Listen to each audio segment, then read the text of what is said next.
Sa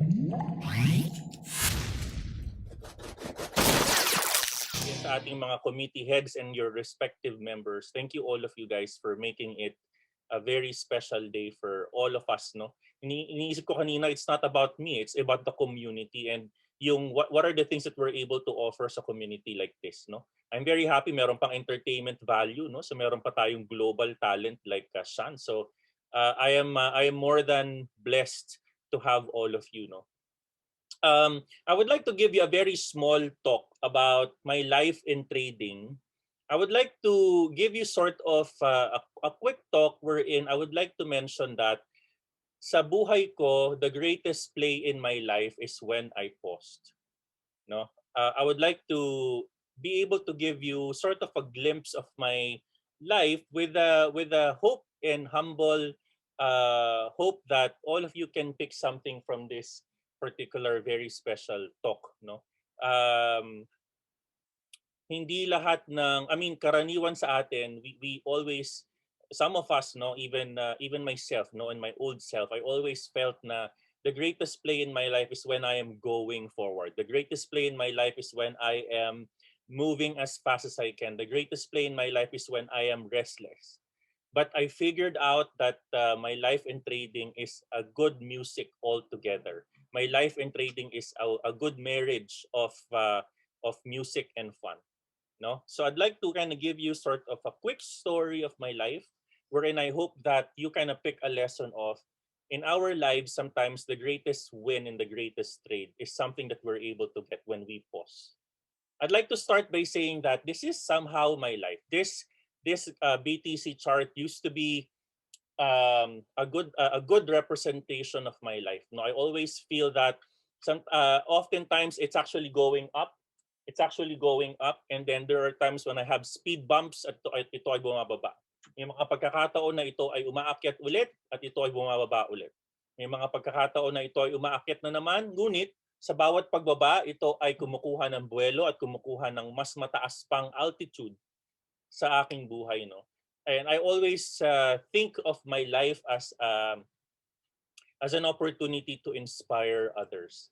Pero hindi ganun ang aking simula. That's not how I started, no.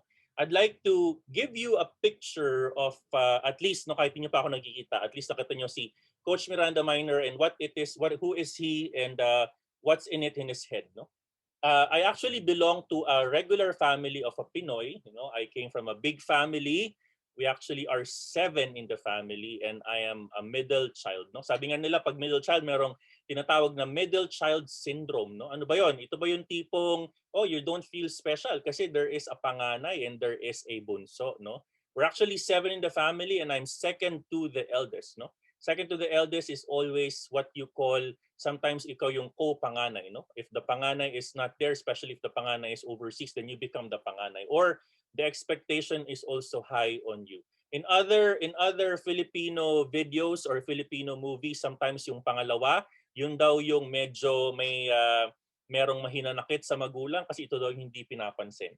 Maraming movies na ganyan ngayon and somehow somewhere that there is a reality on that. No?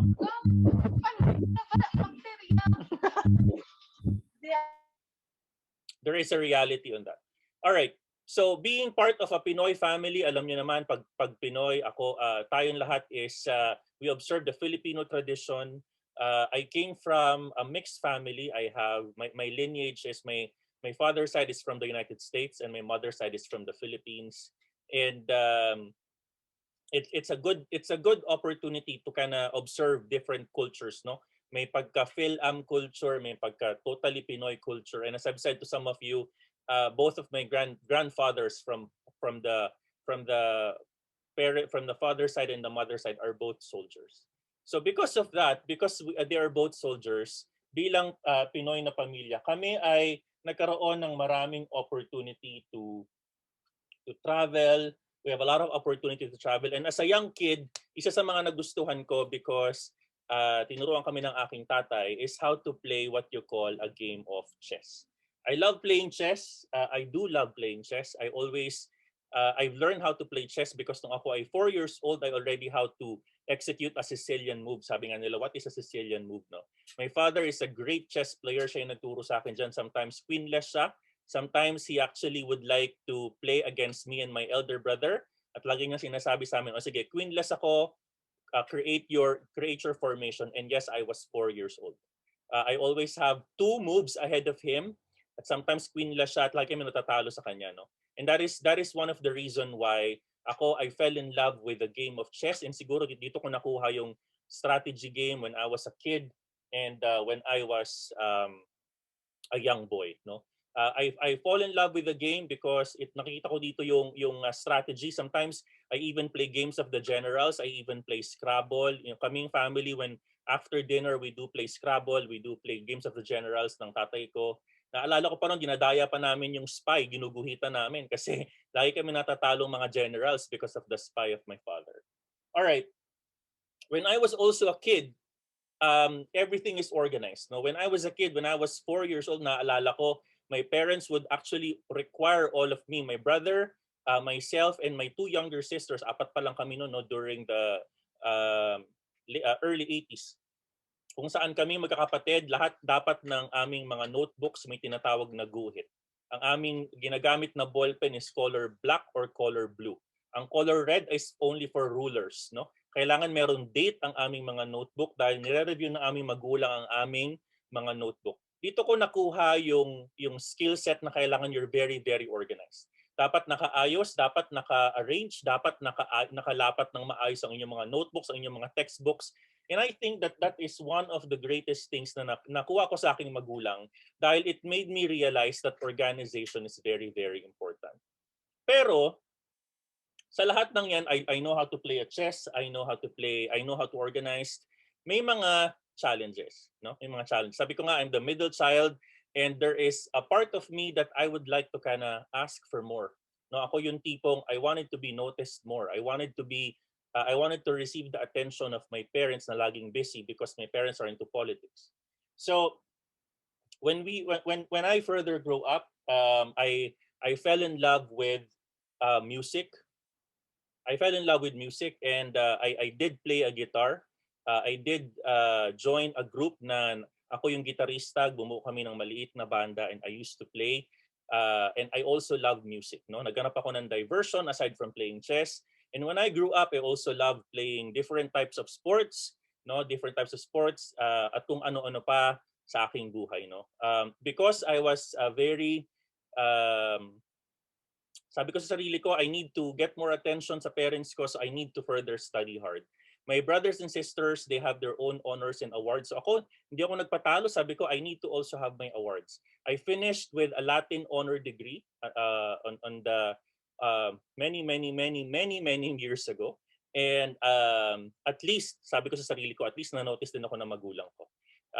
They've always been my inspiration. Sabi ko sa sarili ko, I need to graduate with honors. I need to graduate to become top of my class because sabi ko, after I graduate, I will also become a great manager sa bangko o kaya ako magiging isang doctor o kaya magiging isang lawyer at kung ano-ano pa. Because I love music and I love strategy games, nagkaroon din ako ng passion to love numbers. Yung love ko sa numbers, nagkaroon ako ng passion to love the numbers at I was able to teach a little bit of accounting and marketing.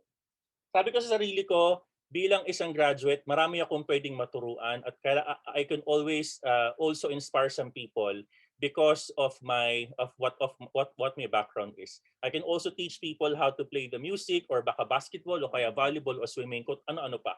I want to make myself a well-rounded person kasi sabi ko sa sarili ko,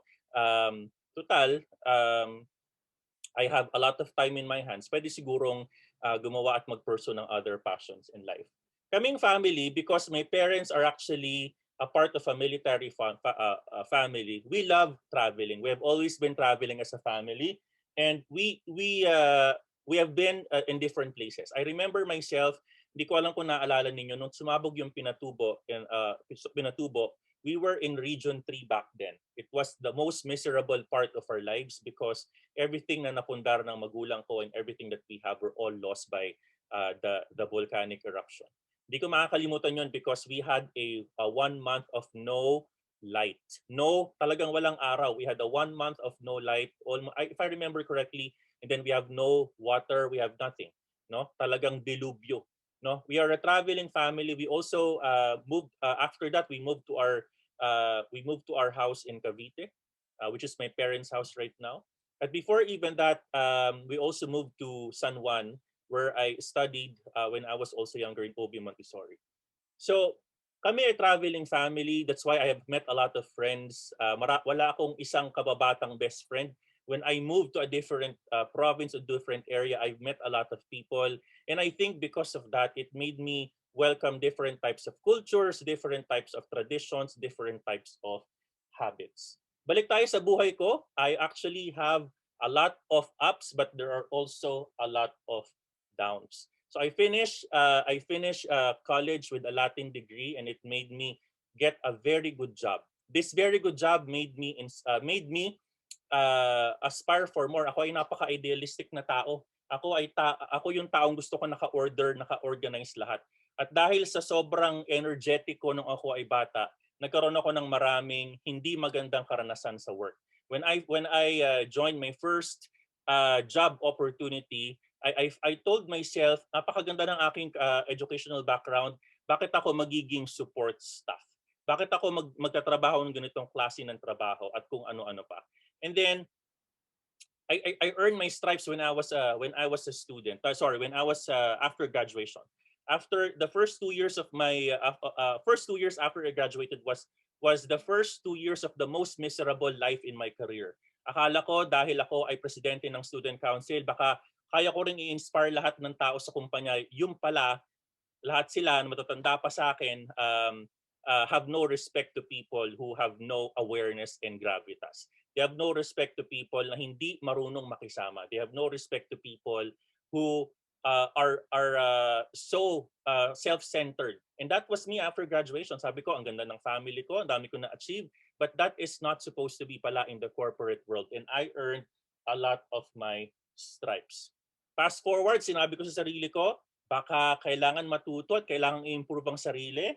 And I furthered my craft. I learned my lessons at pinagbuti ko yung sarili ko. 2015, I entered trading. It was latter part of 2015 where I told myself, oh, maganda ang aking background. Natuto ako sa mga first 2 years ng aking career. Maganda ang natutunan ko sa aking mga magulang. Baka naman pwede ko nang pasukin ang trading dahil I want to earn more and ako yung na-hype noon. Sabi ko sa sarili ko, baka makakuha ako ng financial replacement, di ba? Sabi ko sa sarili ko, ako yung makakuha yata ng magandang financial freedom kasi tingin ko alam ko namang gawin yung mga bagay na yan, no? Sabi ko sa sarili, napakayabang ko na 2015. Sabi ko sa sarili ko, no, I can do this because siguro ang dami ko ng karanasan sa corporate world, no? But the market humbled me. Sabi ko sa sarili ko, trading is very, very simple. So why do I need to complicate it? Sabi ko yan, eventually na-realize ko yan. But I am the corporate leader na kino-complicate ko lahat. Sabi ko, hindi, dapat, kailangan ano yan, kailangan lagyan natin ng kung ano-anong charts, lagyan natin ng 10 charts para maganda. Kailangan maraming conviction. Kailangan lagyan ko ng EMA, ALMA, Fibonacci. Lagyan ko lahat maraming kulay. For me, if I see 10 shades of gray or 10 shades of colors, that is perfection for me. I tend to overcomplicate things. And why will I regret it? Because sabi ko sa sarili ko, no, I've accomplished a lot. In fact, I have my simple townhouse already in Pampanga. I was able to buy there and I have a good-looking, car. Sabi ko sa sarili ko, I have a good-looking car. No? Sabi ko, kaya ko yan. I can be a master of the market. However, 2015 turned out to be more downs and up. It was a miserable year for me because I was very, very into myself on 2015. I felt like it is me again trying to introduce myself to the corporate world. It seems to be like bumabalik ako doon sa panahon na I am so much into myself at sabi ko sa sarili ko, no, I can do this because siguro natuto na ako sa corporate world, no? And sabi ko, sige, hindi ko papansinin yung talong yan. I will continue and I will continue with what I know. I never asked for help. I never looked for a mentor up until I figured out that 2015, my 50,000 pesos loss happened. And I felt that this can further escalate. I'm going to the wrong direction. Sabi ko, I'm getting small wins but I'm getting more losses. Sabi ko, hindi parang totoo to. Hindi parang totoo to. Parang sabi ko, parang mali yung tinuro sa akin ng corporate. Sabi ng corporate, dapat may Six Sigma. Kailangan you need to find your vital whys, no? And I never asked for help. I never asked for a mentor. Sabi ko sa sarili ko, when I was a kid, I was very organized. I think I was able to achieve a lot, kaya I think I could do it myself. Kaya kong aralin si Fibonacci mag-isa, kaya kong aralin yung mga techniques mag-isa, at I will never ask for help. Sabi ko sa sarili ko, it's my rules, not the market rules. Another one that I always, around 2015, sabi ko sa sarili ko, I am right, no? I am the right mentality and everyone is wrong. No, some of you, I've shared this story already in your graduation, no, and I've further nurtured the story. Sabi ko, I am right mentality and everyone is wrong. Bakit nga naman? Syempre, ang bata-bata mo, ang dami mo na nakuha ang achievements, nakapunta ka na sa iba't ibang parte ng mundo, napakaganda ng posisyon mo, and you continue to be successful. Why can't you not be right and the market is wrong? Why can't you not be right? Up until pinursige ko pa rin yung alam ko at sabi ko, sige, subukan natin yan. At tingin ko naman tama yung sistema ko and I never ever ask for help. This was the first year of my trading career, no? First year of my trading career. And then eventually this happened to my career. This happened to my career where I saw a lot of reds. I saw lower lows in my career, in my trading career. I saw deeper lower lows in my trading career, and I saw an all-time lows in my trading career. Why is that so? Why is that so? Well, hindi, sabi ko sa sarili ko, hindi. Kaya ko pa din yan. Why? Because sabi ko sa sarili ko, I have a certification in Six Sigma. I'm an executive in a very good company. And yes, I have an MBA in Ateneo. So siguro naman natutunan ko na yung mga yan, and I don't need to be taught by anyone sa stock market or sa cryptocurrency or sa forex market. Everything that I got from the corporate world are good enough for me to be effective in what I do. By the way, not everyone could probably be an MBA graduate or a student. Not everyone can take Six Sigma. So who am I not to be wrong? Who am I to be wrong? So napakami kong realization. And because of all of those realizations, sabi ko sa sarili ko, first year ko, okay, I have all of these credentials, kailangan galingan ko pa. I need to have an urgent goal. I need to have an urgent goal, and kailangan ko pang i-push through yung alam ko at lalo po akong natalo. I further found myself looking for and finding a misplaced sense of urgency. I have a wrong sense of urgency. I have a wrong sense of the pressure to earn. And in fact, sabi ko nga sa sarili ko, marami naman akong sinasahod. Marami akong sinasahod every 15 days, kaya okay lang. Kaya ko namang i-replace yung mga talo na yan, and it's okay to lose money because I can always replace them every 15 days. Marami sa atin ganyan ngayon because we have money from our regular work. It's okay for us to do the small losses. It's okay for us to get those small losses in life because we know those are things we can compromise. So aside from the I am right mentality, aside from me complicating trading because I feel that trading is a complicated stuff, and aside from that, I have a wrong sense of urgency and I have a wrong sense of prioritization. I was very, very complacent. And because of that, my life became like this. After a very, very long downward trend, I saw myself trying to figure out, am I doing the correct one? I will be like this candle. And I eventually do the incorrect one. Then I will give up, and apparently my life will go further higher. Hindi ko alam kaya tataas na pala yung coin. And then I entered again, and then eventually the market went down. And then I entered I gave up, no? And then eventually when I gave up, the market went up again and went up again. That is how I describe my life back then. After all, every one of us would want to have a great future. Every one of us would like to have a great future. Kaya sino ba naman ang hindi mangangarap kumita ng malaking pera na sinasabing pwede mo makuha sa stock market, na pwede mo makuha sa crypto trading market? So ladies and gentlemen, that is the old MirandaMiner. Many years after that, 2016 onwards, I realized that there are lessons in our lives that we could only be profitable in our place. Our greatest play in the life is when we do have our moment of pause. One of the greatest training lesson that I have applied that is also applicable in our lives is number one, it's okay to ask for help. Asking for help is a strength. Sabi ko nga, I don't wanna ask a mentor, yun pala, kahit gaano ka katalino, kahit gaano ka ka-persevering, kahit gaano ka kagandang pamilya, the market does not care.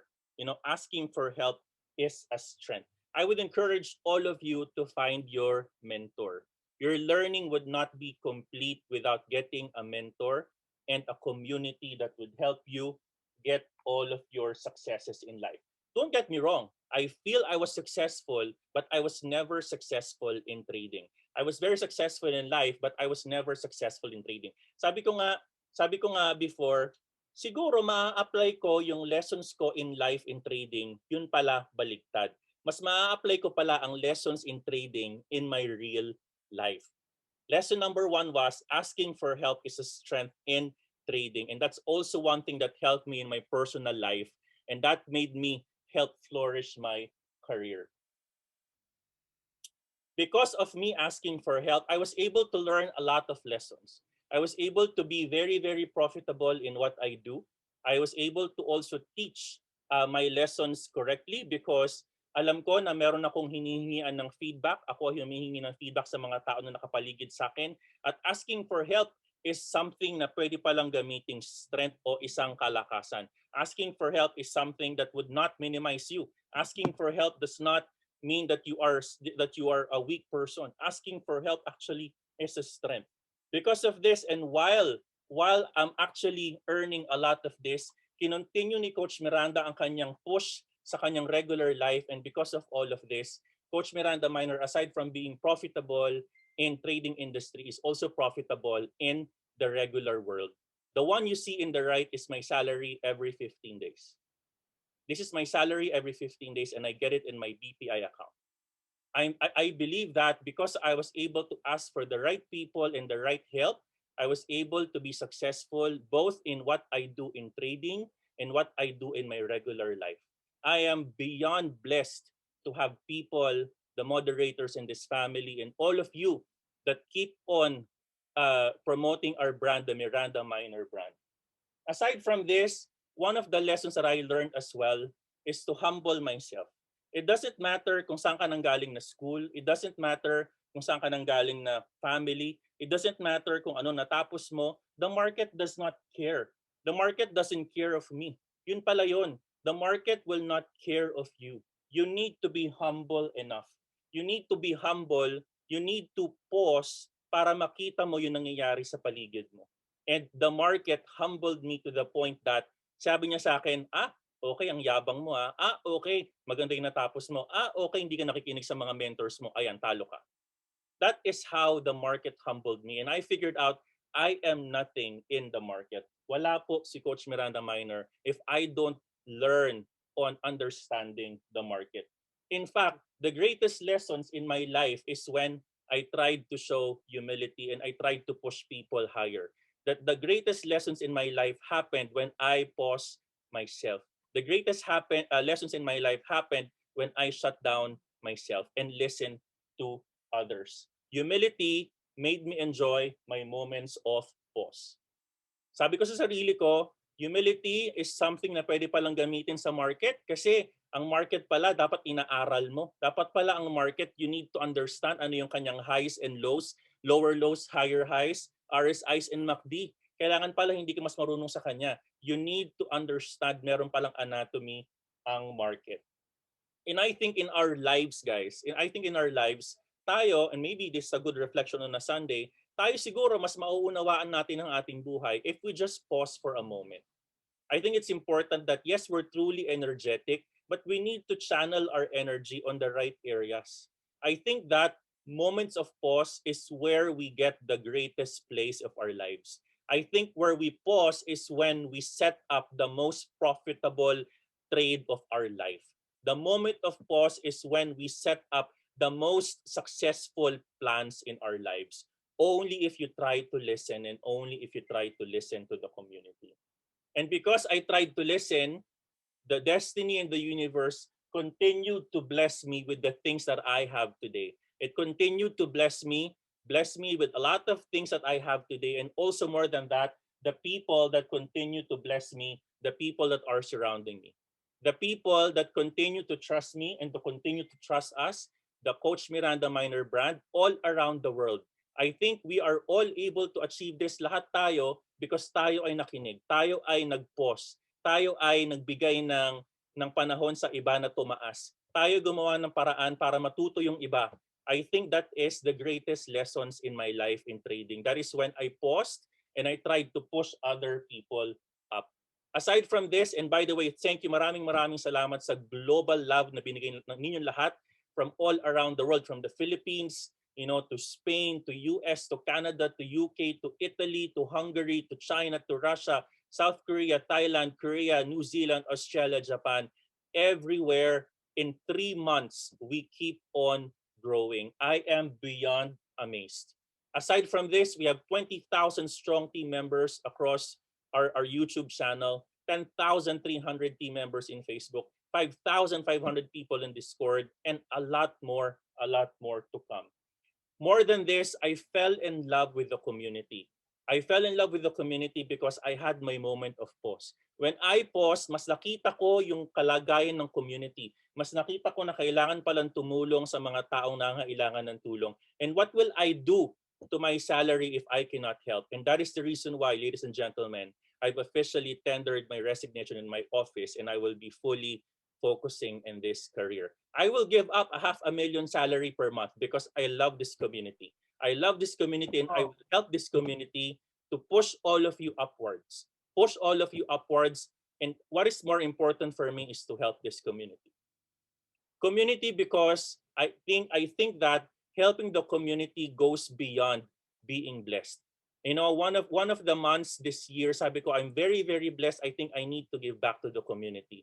And I think Coach MirandaMiner was able to help the community by giving to those who are less privileged. This was one of those barangays in Pampanga where we tried to help with my small community group. I have another community in the other group that we helped some people in Masantol, Pampanga na naapektuhan ng baha when there was a strong typhoon sometime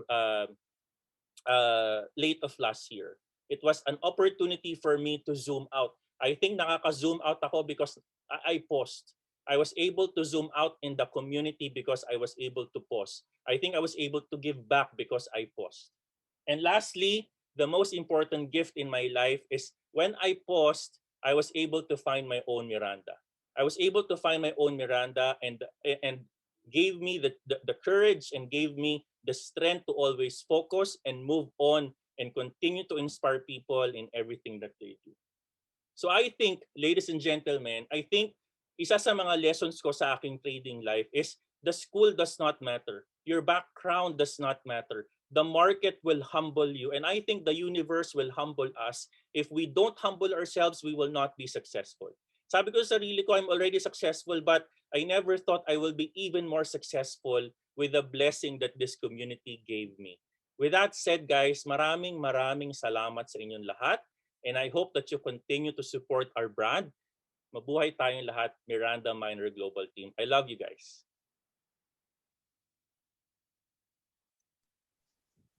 Napakagrabe nun. Very well said, Coach. Napakagrabe nun. Grabe. Napakagrabe nun. We are in good hands, bros. Maraming salamat po. We in good hands. We in good hands. Face reveal, Coach. Grabe, salamat. Speechless ko.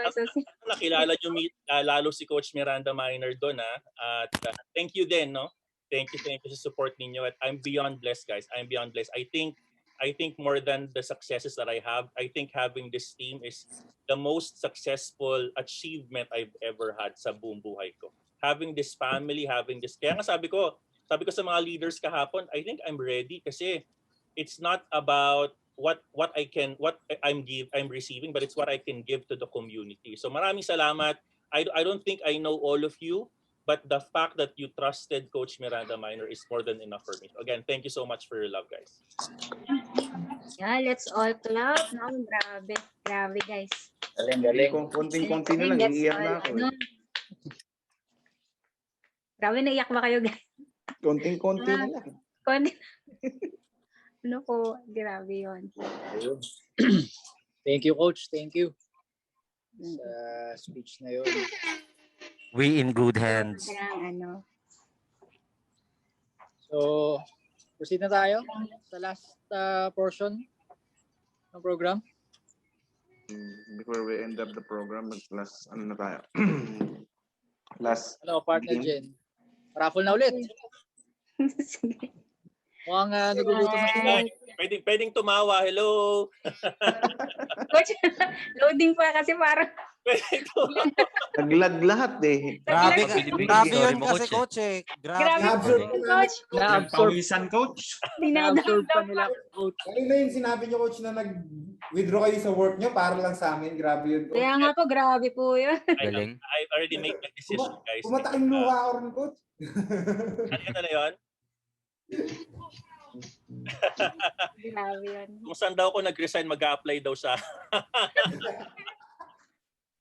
Yeah, guys. I'm just... Lahat po na speechless. I'm just beyond blessed. I don't think no, I mean siguro for someone who has been getting that, wala na siguro sa akin yun. I think siguro nung bata pa, if I'm receiving that money na every payday, siguro talagang I've been doing that for many years na eh. Siguro yung puso ko talaga is to help the people and give back to the community already. So yun.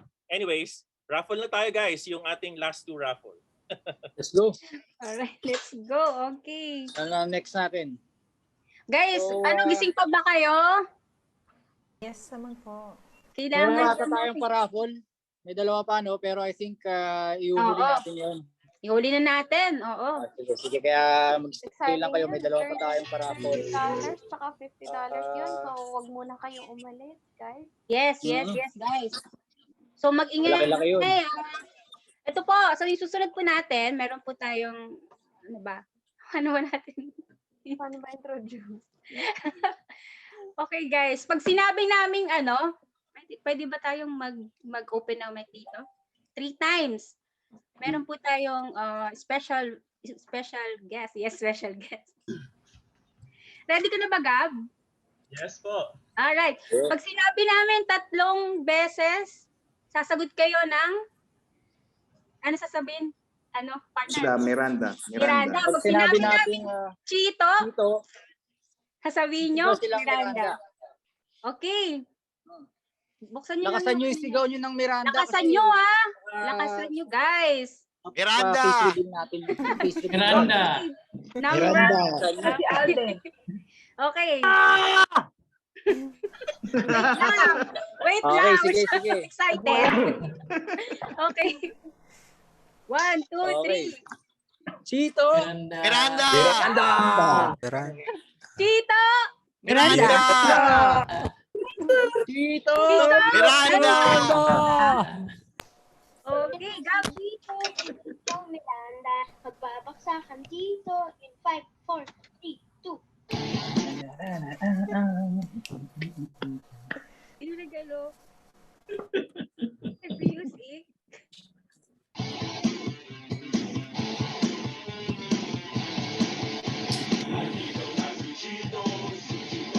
Miranda! Magra-rap ata eh. Okay, sige, wag na natin Okay, patagalin pa. guys. Oo. Let's all Excited pa welcome kayo? the man behind all of this. No? Yes. May Coach. pa-drum roll pa yan. Bye! Graduation yata yan. Coach. Yun na. Coach, take it away. Ano pinagbabayang mag-iyo? Hoy, siya. Social. Bayang mag-iyo mamayang gabi, sabi ko sa'yo. Type 1 daw para face reveal. Ano guys, gusto nyo ba? Anyway, magkakaroon ng 4th committee pag nag-face reveal kayo. 5th committee pala. All right, guys. Thank you. Let me just share my screen. Sandali lang. I have a special message for all of you guys. No? Nakahihintay na lahat. Alright, teka lang po. Inaano ko lang yung mga winners para hindi mawala mamaya. Okay. So, magandang gabi sa inyong lahat. Let me just try to mute all of you. All right. So, good morning to all of you. Bigyan niyo ako ng 15 minutes siguro to share. I have something for all of you. No, I have actually prepared sort of a learning for you, all of you guys today. Let me share my screen. Pakisabi ko nakikita na yung screen ko, guys. Yes, coach. Okay po, coach. Yes po. Coach. All right, okay. So first and foremost, I just wanted to say thank you for all of you. Kung alam niyo lang gaano ko na-inspire sa lahat ng mga magagaling na moderators, pati sa ating mga participants, I would like to say thank you as well sa ating mga organizers. Thank you sa ating technical committee. Salamat sa inyo, sa mga host natin, si Luke, si Jen, no, si Choi, si Goma, si Gab, no, si Sean na walang halos tulog, no. Maraming salamat sa inyo. And then sa ating mga